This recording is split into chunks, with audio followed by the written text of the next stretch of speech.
देखो एक बार, संकरण के प्रकार चल रहे, संकरण के प्रकार। तो संकरण के प्रकार में क्या है, पहला कौन सा था, क्रॉस संकरण।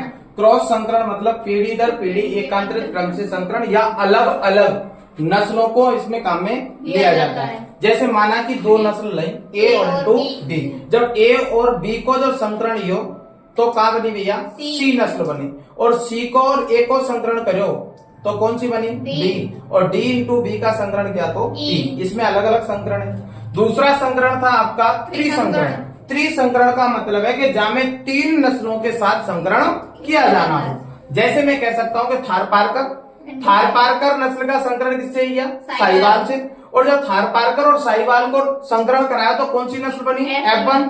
और F1 को और एक रेड सिंधी को संकरण कराया तो कौन सी नस्ल बनी, राठी। कौन सी नस्ल बनी, राठी नस्ल। उसके बाद है पितृ संकरण। पितृ संकरण का मतलब है अपने ही पूर्वज से, मतलब अपने ही पिता से संकरण करना। यानी दो अलग अलग नस्लों से उत्पन्न संतान का पुनः अपने पैतृक से प्रजनन करना होता है। जैसे माना कि ए और बी का संकरण हुआ तो कौन सी बनी, सी। जब ए और बी का संकरण का पैतृक कौन है, ए। जब सी का संकरण किससे किया, ए से, तो ये इसका पैतृक हो गया। जब ए और सी का संकरण किया तो कौन सी नस्ल बनी, डी। जब डी नस्ल बनी तो इनका पैतृक कौन है, सी। तो सी इसका पैतृक है। तो डी और ई, सी का संकरण किया तो कौन सी बनी, ई। जब सी और डी का संकरण हुआ तो ई बनी। तो ई और किसका, इसका पैतृक कौन है, डी। तो ई और डी को संकरण कराया तो कौन सी बनी, एफ। उसके बाद क्रमोन्नति संकरण। इसमें क्या होता है कि अपनी शुद्ध और अशुद्ध नस्लों का संकरण कराया जाता है ताकि हमारे यहाँ पे दूध उत्पादन या उनमें कोई ना कोई बढ़ोतरी हो सके, क्रमोन्नति कर सके। तो अशुद्ध नस्ल इंटू शुद्ध नस्ल। जब अशुद्ध और शुद्ध को संकरण कराएंगे तो कैसे 50% शुद्ध मानी जाएगी। जब यहाँ जो उत्पन्न हुई वो 50% शुद्ध है तो ये 50% शुद्ध नस्ल का जब संकरण कराएंगे शुद्ध थे तो कौन सी बनेगी, शुद्ध नस्ल। और उसके बाद आता है अगला जातीय संकरण। कौन सा, जातीय संकरण। और जातीय संकरण में क्या होता है कि अलग अलग जातियों का संकरण कराया जाता है, अलग अलग जातियों से संकरण। जैसे मैं कह सकता हूं कि अलग अलग जातियों के संकरण में, जैसे गधा और घोड़ी, गधा और घोड़ी। जब गधा और घोड़ी को संकरण कराया तो कौन सी बनी, खच्चर। कौन सी, खच्चर। अब बात आई कि घोड़ी और, जैसे घोड़ा और गधी, घोड़ा और गधी को करो तो कौन सी बनी, हिन्नी। कौन सी बनी भैया, हिन्नी बनी। हिन्नी के बाद अगर बात करी भैंस नर और इंटू गाय। जब भैंस नर और इंटू गाय का संकरण किया तो कौन सी बनी, कैटलो। कौन सी बनी, कैटलो। और उसके बाद बात करी जेब्रा और कौन को बेटा, घोड़ी को संकरण करायो तो कौन सी नस्ल बनी, जेब्रॉइड। कौन सी बनी, जेब्रॉइड। और ऊंट और लामा, है ना, ऊंट इंटू लामा। ऊंट और लामा को जब संकरण करायो तो कौन सी नस्ल बनी, कामा। कौन सी बनी, कामा। ये तुम्हारा काय संकरण है। और आज ये टॉपिक फिर सुनो। जैसे देखो पशु रोग के बारे में बात कर रहे हैं तो पशु रोग में सबसे पहला रोग पेचिस। पेचिस का दूसरा नाम खूनी पेचिस, खूनी दस्त या लाल पेचिस। ठीक है, ये आगे अन्य नाम। ये कैसा रोग है, प्रोटोजोआ जनित रोग। कैसा रोग है, प्रोटोजोआ जनित रोग है। इसका रोग कारक कौन है, कॉक्सीडियम जर्नाई या इसको बोलते हैं एमेरिया जर्नाई। का नाम है एमेरिया जर्नाई या कॉक्सीडियम जर्नाई। उसके बाद अगला कौन सा है, परजीवी।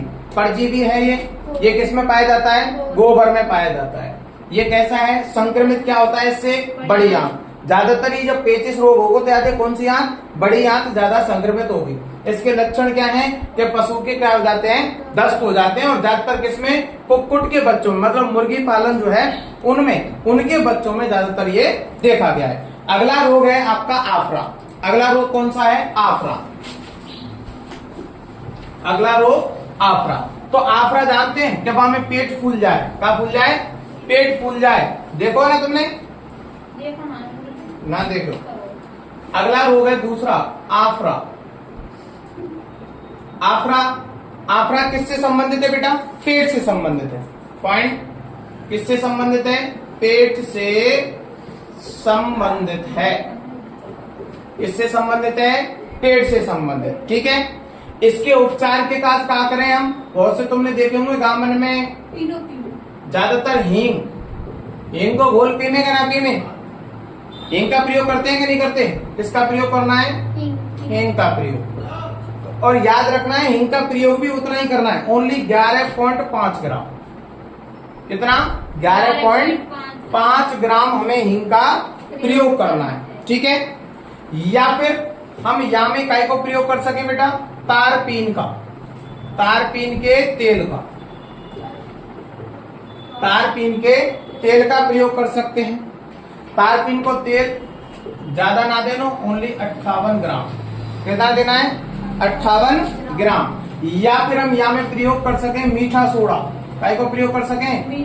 मीठा सोडा। जैसे हम कहें ना खाने को सोडा, मीठा सोडा, मीठा सोडे का प्रयोग कर सकते हैं। उसके बाद हम अलसी का तेल भी प्रयोग कर सकते हैं। किसका?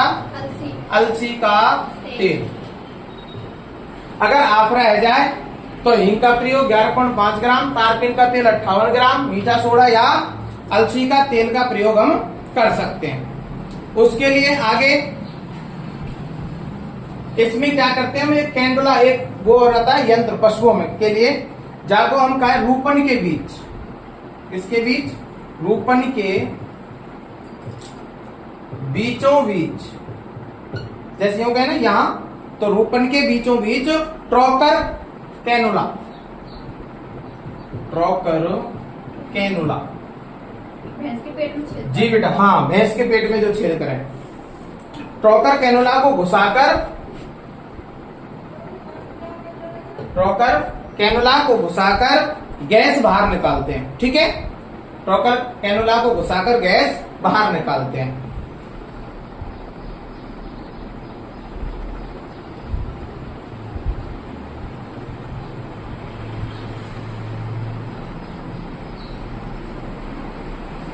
या फिर हम कह सकते हैं नक्सबोम, नक्सबोम, नक्सबोम का है 30। बार बार इसका प्रयोग करना है, बार बार इसको देना है। नक्सबोम 30 बार बार। इससे क्या होता है बेटा? बार बार पशु क्या करेगा? गोबर करेगा, गोबर करने के लिए, गोबर करने के लिए, गोबर करने के लिए। या मैं कह सकता हूं लाइकोपोडियम 200 दाई तरफ आफरे के लिए। कौन? लाइकोपोडियम, लाइकोपोडियम कितना? 200 दाई तरफ। कौन सी तरफ बेटा? दाई तरफ। ठीक है, दाई तरफ। एक मैं कह सकता हूं चाइना, पूरे पेट में आफरा के लिए का चाइना, चाइना। ठीक है, हाँ, 200 कितने इकाई में? पूरे पेट में जब अफरा हुए तो, पूरे पेट में अफरा, आफरा, पूरे पेट में आफरा के लिए लिख दो यूं कहते हैं।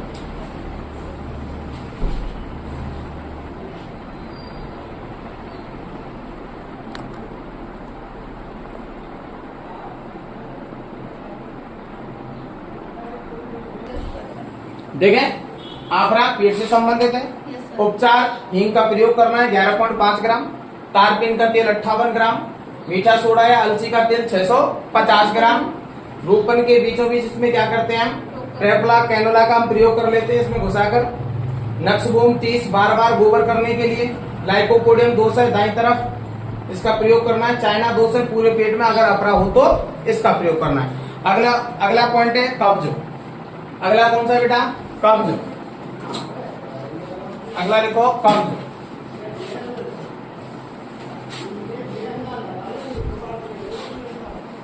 अगला है कब्ज। कब्ज में क्या हुआ बेटा? कि गोबर सख्त करे पशु। कब्ज में क्या हुए? पशु सख्त गोबर करता है ना? लिख देना, सख्त पशु सख्त गोबर करता है। सख्त गोबर, ठीक है। पशु कष्टकर है, सख्त गोबर करना, या पशु सुस्त रहता है। पहले बेटा पशु सुस्त रहता है, पशु सुस्त रहता है। इसका उपचार बेटा, इसका उपचार क्या है? अगर कब्जी हो जाए तो, जैसे गैस बन रही है बार बार, कब्जी हो गई है, तो अलसी 150 ग्राम, अलसी का प्रयोग, अलसी का प्रयोग है ना। किसका प्रयोग करना है? अलसी का प्रयोग। अलसी के प्रयोग के बाद आपको अरंडी,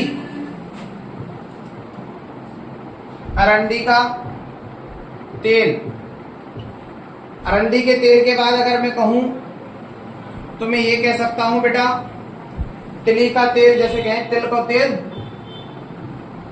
तिल का तेल, ठीक है। बराबर मात्रा में सभी तीनों कितने भाई?